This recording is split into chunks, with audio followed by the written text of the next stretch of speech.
parents had once given Crystal a home. She makes them stay focused in school.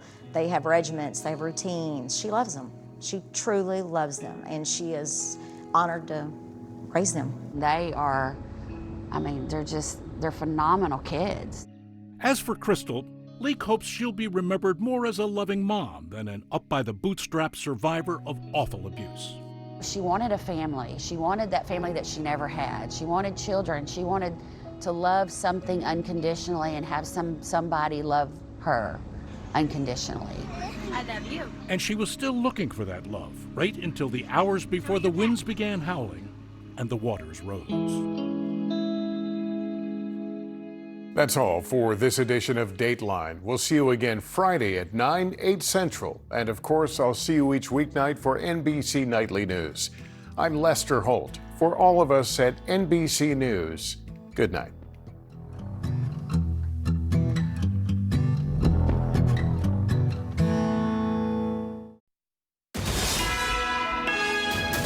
This is NBC4 News at 11.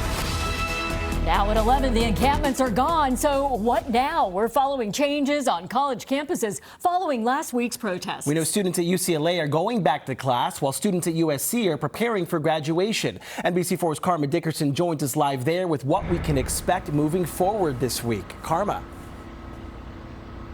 That is certainly the big question. As of today's action, this early morning action at USC, the campsites at USC and UCLA are now taken down. Now at USC, this comes just days before graduation. And while that pro-Palestinian solidarity camp is taken down here, it has still left its mark on the campus. You might notice over my shoulder that security there as people try to get on and off campus. Just another indication that graduation is going to look pretty different this year.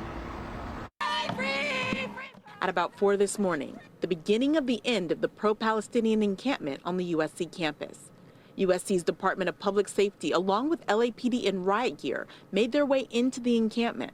Some protesters left immediately. Others rallied outside the camp.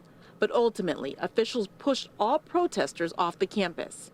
No one was arrested, a notable contrast to the early morning camp clearing across town last Thursday, where law enforcement clashed with protesters, arresting 210 people as they cleared that encampment at UCLA. Now both campuses clearing out and cleaning up the remnants of the camps as quickly as possible. UCLA rushing to return to in-person classes Monday and finish out midterms, and USC preparing for graduations beginning Wednesday. I really wish that we weren't having the main graduation canceled, because for high school, for COVID, all of us already got screwed over. So I think the situation's being handled kind of poorly. While USC will hold smaller degree-specific graduations, the main stage commencement ceremony remains canceled, and access to the campus remains limited to students, staff, faculty, and pre-ticketed guests for graduation. Students we spoke with weren't happy about the new situation on campus. I do agree that it was just handled very poorly, not the right decisions were made. It just should have not ended up like how it is, where we have gates around everything, we're getting bag checks, graduation's weird. A ton of family members aren't coming in, but it has been kind of interesting trying to work out all the logistics with graduation times changing, already having preset dinners and plans with everyone. So organizing has been a little bit hard to figure out. USC has been trying to roll with this changing situation. One thing they've added in replacement for the canceled main commencement ceremony, they have a new one that is going to be taking place Thursday, but at the Coliseum, not on campus. That is going to be a Trojan family graduation ceremony.